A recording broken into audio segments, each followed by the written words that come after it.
everybody. Welcome to Science Communications 101, or a beginner's guide to science communications. My name is Karey Billyard and I am the communications lead for Waterlution. A little bit about me really quickly. I've spent the majority of my career crafting stories and sharing stories within the environmental and science space, mostly telling the story about different thought leaders, change makers in science, communication, natural history. My background ranges from network television, such as the BBC, Natural History Unit, all the way through to History Channel, Smithsonian Channel, creating and producing stories to share with a wider audience. And now I've taken those skills and moved those into the nonprofit space, working here at Waterlution. Today, this is just a toe dip into science communication. So really quickly, I think that the best slide or the best image to really nail the challenges that we find between having science and having data and doing research and coming up with results and then sharing that with the public where the real change can happen is that whole concept is best embodied with this slide here. So what we're seeing is scientists thinking one way and the public thinking another, comparing apples to oranges. So a lot of scientists, a lot of innovators bring their work all the way through research, development, and creation, but then at the end of the day, they don't actually think about how they're going to share that information with the wider public. So a lot of scientists spend a lot of time, blood, sweat, and tears in their research, going down the rabbit hole, thinking all day, every day about one specific topic, so that when they finally emerge and go to speak to the public and share their findings, it's coming across as something completely foreign, different, obscure to the public. So there's a real divide, you know, the scientists thinking one way with the apples, and then the public not really understanding, so thinking another way with the oranges. So in science communication specifically, what we're trying to find is that middle ground and getting everybody thinking about the same fruit, getting everyone thinking in the same way so that real change can happen. And a really good way to understand where the barriers lie is this quote here by Dr. Stephen Webster of the Science Communication Unit at the Imperial College London, is for scientists these days, the work is not done until it's communicated. So it's one thing to research and come up with different solutions and get it to a point where it's good for your colleagues to understand. But then there's that one step further that actually gets you across the finish line, which is communicating these findings, these real aha moments with the public in a way that resonates with them. So that's where our really interesting niche of science communication comes into play. So today what we're going to do is talk a little bit more about a specific tool that can get you as a scientist, an innovator, someone in the science world, can get you thinking about how to take your research and break it down into certain digestible pieces that then when you head into an interview and you head into creating your outreach materials, that you can then use this tool to then really make it clear for yourself so that you can make it clear for others. So before we do that, just wanted to quickly look at the power of storytelling and the brain. So science communication is really about working with the public's emotions to get them on board, to learn more about what you've found or what you've innovated or created within your research. So the power of storytelling is essential because it activates so many different levels of the brain.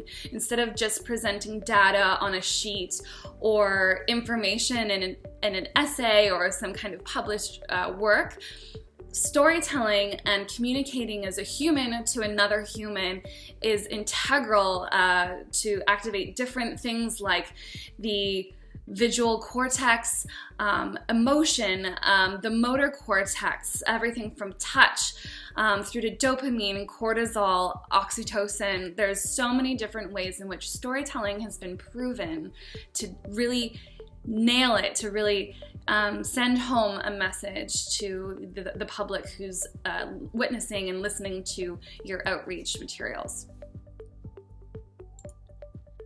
Another really beautiful way to look at how a narrative can play into the whole process of sharing this information.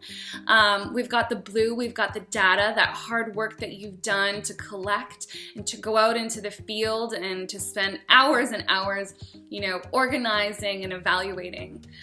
So that's the blue piece at the bottom here. We've also had the visuals, so the different communication pieces that you've made to communicate with your colleagues and other people that you work with on a regular basis, those who speak that same vernacular as you do. So those visuals, charts, graphs, that sort of thing, something just like this slide that you're seeing in front of you right now. But then that really integral piece is the orange piece, that narrative piece. We're telling a story, we're finding the why does it matter to me moment, and how can I relate to someone that's either affected by this issue that we're researching further, or how can I put myself in the shoes of someone that can, at the end of the day, help you to see the result that you're looking for in your research. So in those little black pieces in the center, or moving towards the center, we have enlightenment, engagement, and explanation.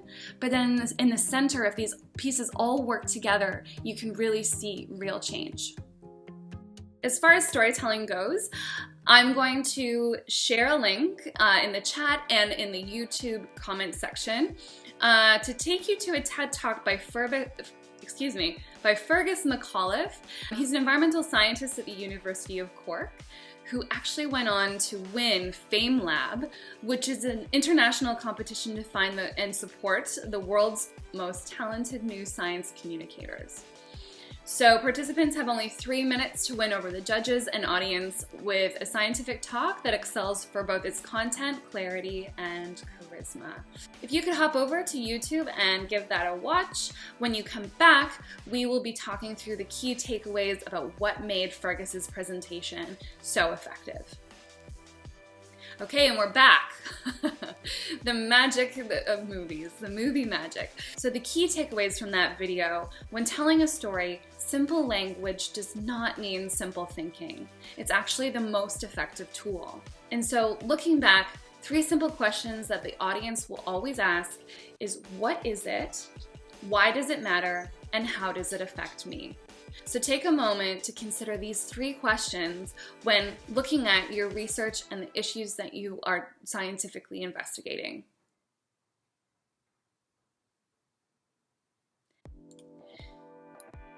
So with that in mind, let's take a look at the message box tool. This is meant for you to feel empowered heading into any kind of communication scenario, whether it be a radio interview, through to an in-person talk, your very own TED Talk, or something on TV. Take your issue, what you're researching very intimately, and put that in the center. Be sure to articulate it in the most easy, accessible way.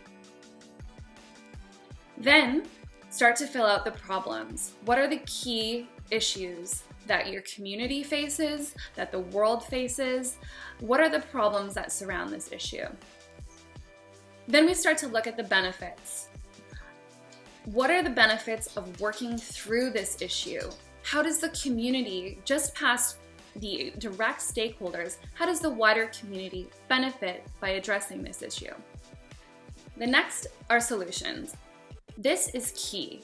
When faced with a problem or an issue, wider audiences always want to know what they can do as soon as they're told that they have an issue, so that they can feel that they can take some action. Be conscious of keeping it simple, clear, and direct. And finally, we have so what. This section is important because it allows you to take the moment outside of an interview, outside of a candid scenario, and really think through why. It's the why. Why is this important to us all moment? It's the moment to almost tug on the heartstrings, to tell those stories, to connect to those emotions and to the brain in all of those ways that we mentioned at the beginning.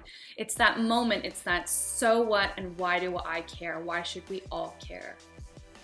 An example of the message box tool being filled out can be seen here, looking at ocean acidification and seafood. I'll give you a moment to zoom in. I'll leave this slide up so you can have a look. But you'll see at the top there's a place where we've defined that this particular set of answers would be for a radio program. So thinking about really using that visual language, because that will be your only communication tool when on a radio program or on a podcast. So that would then influence how you would go about filling out this message box tool.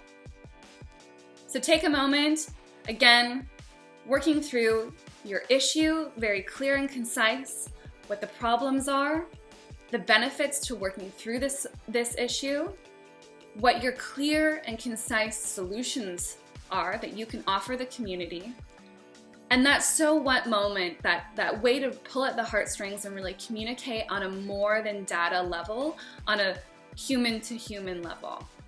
So thank you everyone. I hope you've enjoyed today's quick guide to SciComms.